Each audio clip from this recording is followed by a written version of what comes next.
Hey YouTube gardeners, glad to see you all this evening, and we are having a bit of rain here, so it's pouring down the rain, so I apologize if the audio is not that great, but I wanted to jump on here real quick and do a feature Friday on my very favorite tomato ever, and that is the German Johnson tomato. I grew that tomato last year, tasted it for the first time the year before, or at least the first time I remember knowing what it was.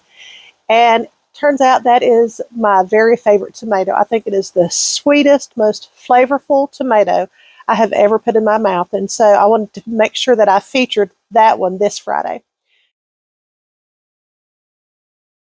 So the German Johnson is an indeterminate tomato. It is an heirloom, open pollinated beefsteak variety.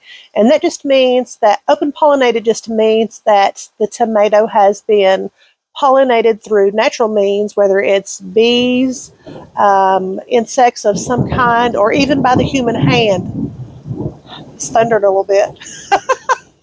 So even by the human hand is considered a natural way of pollinating anything outside of a lab, pretty much. So birds, bees, whatever pollinates it other than, being produced in a lab. So it is an indeterminate variety, so it will grow all season long until frost takes it out or disease takes it out. And when you talk about a German Johnson tomato, there's multiple German tomatoes that you hear about. There's the German Johnson, the German Queen, and I think there's a few others. It's a storm here, y'all. So these tomatoes did not originate in Germany. They originated in North Carolina among the Mennonite farmers down there. So they're the ones that either created it or accidentally stumbled upon it. Either way, that's where the tomato originated at. So the area that I live in is very similar to the area that it was first bred in. So this is a great area to be able to grow the German Johnson tomato.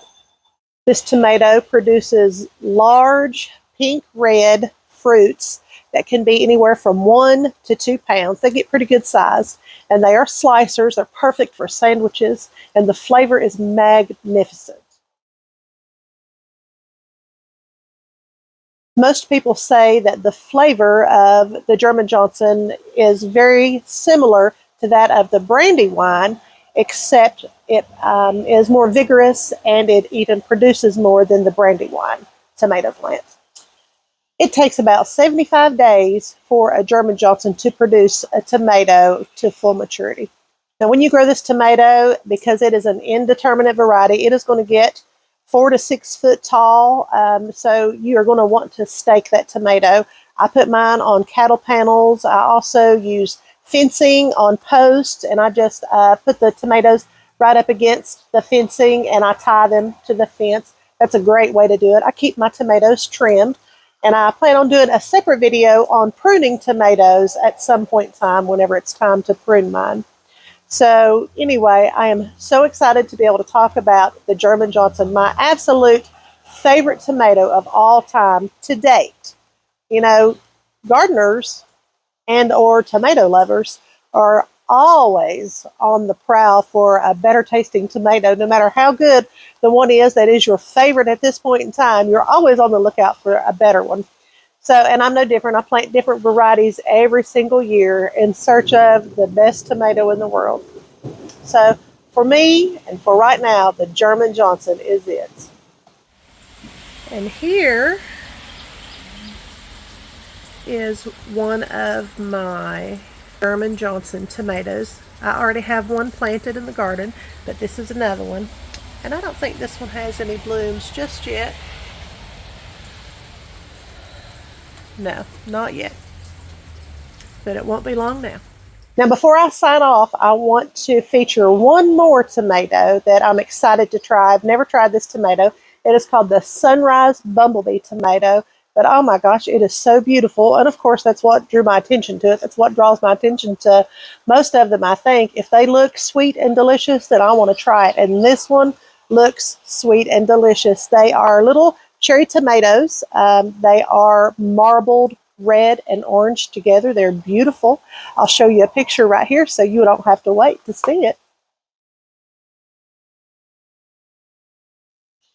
Sunrise Bumblebee is also an heirloom variety. It takes about 70 days for this particular tomato to reach maturity. So I've already started mine, and it actually already has flowers on it. So I'm anxious to see a little tomato emerging from those flowers. Baker Creek is where I got my seeds at for this particular variety.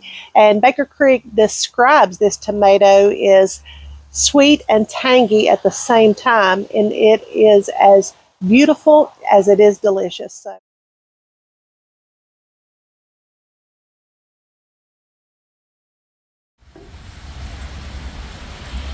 And here is my Sunrise Bumblebee. I set it in front of the wall so you could get a good picture of how big it is.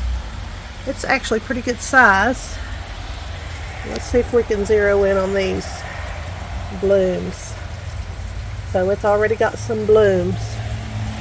So typically I would pinch those off whenever I plant the tomato so that the energy is able to focus on the root growth and not fruit production. So that's how you should plant your tomato. If it already has blooms when you purchase it, snip off your first set of blooms so that your plant can focus on root production and instead of fruit production.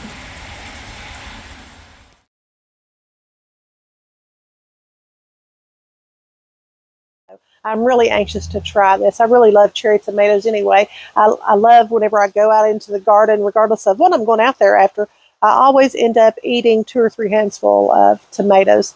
Last year, my favorite cherry tomato in the garden was the Snow White cherry, and those were so sweet and so flavorful. And every time I would go out into the garden, I rarely made it back into the house with those because I would eat them almost as fast as it would produce the tomatoes. So anyway, I thank you for joining me for Feature Friday. I hope you have learned something. I hope that I have encouraged you to want to grow something, especially tomatoes. That's my favorite. So I hope you all have a great night and God bless you.